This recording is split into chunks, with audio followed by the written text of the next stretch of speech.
자, 여러분 안녕하십니까? 토지 투자로 돈을 버는 방법에 대해서 시리즈로 지금 강의를 하면서 오늘은 2강, 두 번째 강의입니다. 2강은 1부와 2부로 나누어서 강의를 할 텐데 왜 진즉에 토지에 관심이 있었다고 한다면은 땅을 매입하지 놓지 못했을까? 그게 떤 분들은 그래요. 조상 탓을 많이 합니다. 우리 조상이 어떤 분들은 조상님들을 잘 만나서 부모를 잘 만나서 우리가 금수저로 태어나가지고 대우를 받는 사람이 있는가 하면은 뭐 항상 그냥 흙수저로 태어나서 그냥 흙수저로 돌아가는 분도 있는데 자 어쨌든 간에 제가 오늘 말씀드리는 것은 60년대부터 2000 우리 그 19년도까지 과연 토지 가격이 얼마나 상승을 했을까?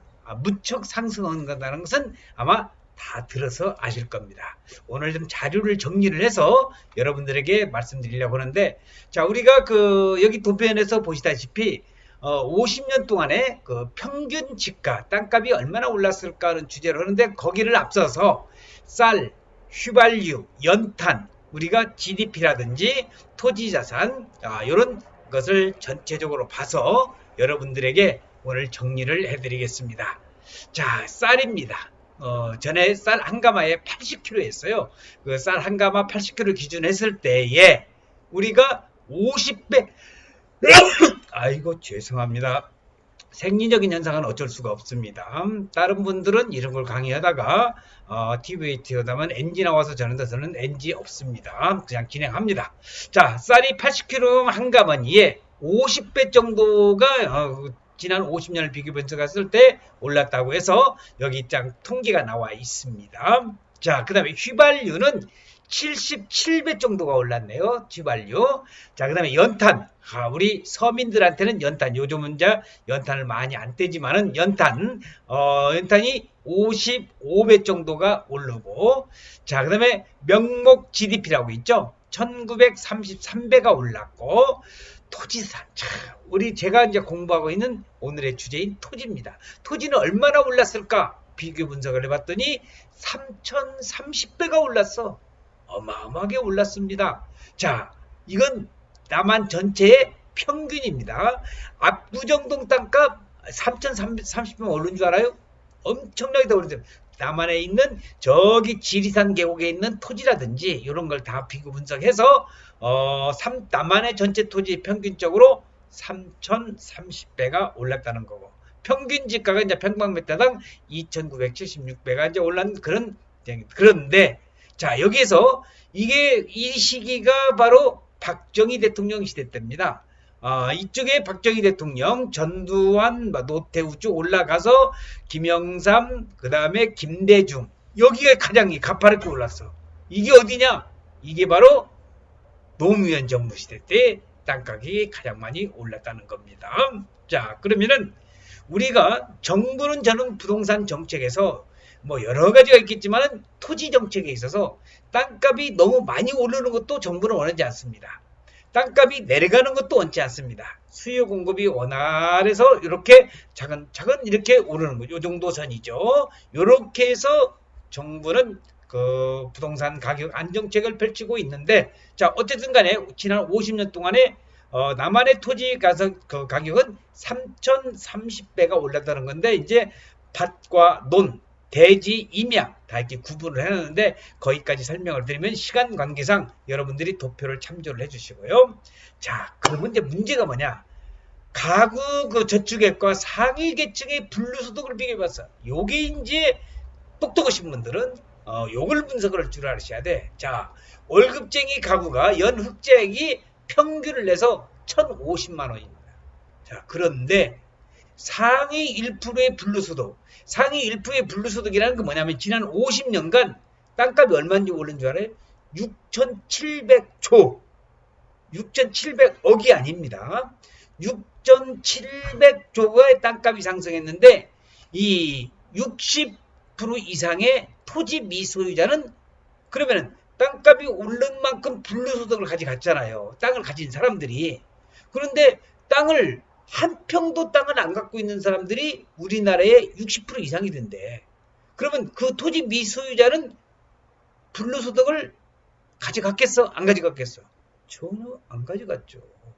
그러니까 토지에 관심이 있었다면 왜 진작에 매입해놨으면 이런 불로소득. 자, 상위 1%는 33억이랍니다. 상위 2에서 5% 7억.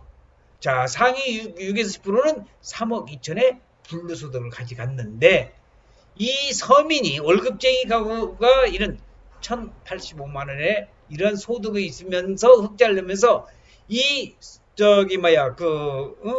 상위 6에서 10%는 한 30년간 이런 소유가 지금 흘러야 되고 이 상위 2에서 5%의 그 7억 정도의 불로소득을 가진 이 계층에다가 들어온다면 67년이 소유가 되고 33억 4천만 원의 불로소득을 갖던 상위 1%의 소득을 가져가려고 한다면 월급쟁이는 어떻게 해요? 318년이 소유된다는 거야. 자, 이런 그 통계표가 나와 있어서 분석을 하는데, 자, 문제는 뭐냐? 자, 여기서 보세요.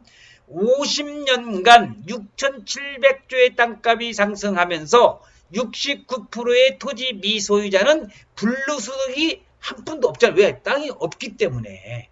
그래서 이런 것을 우리가 그래서 지금 정부에서는 정부의 부동산 정책 중에서는 뭐 토지 공개념 일강에서도 미국의 그 경제학자인 헨리 조지의 토지 공개념에 관련된 내용도 설명을 드렸지만은 그래서 이런 내용 때문에 불로소득 때문에 거기에 대한 불로소득은 세금으로 다 걷어들여야 된다 하는 것이 이제 헨리 조지의 토지 공개념의 사상이었는데 자 우리 대한민국 토지 절반 이상을 상위 50만 명이 보유했을 때 토지 절반을 50만 몇 천만이 드는데도 그래서 이 상위 50만 명이 절반 이상 이 절반 이상 뭐요? 아까 50년 동안 6,700조 땅값이 상승은 그 불로소득을 다 가져갔다 이거야. 그래서 저는 여러분들에게 투자에서 뭐 투기를 조장하는 것은 아니지만은 그래서 토지에 관심이 있었다고 한다면은 이 땅을 매입을 하자. 그래서 저는 요즘 경기도 안성시와 용인시 땅을 집중적으로 투자 연구를 하고 있습니다.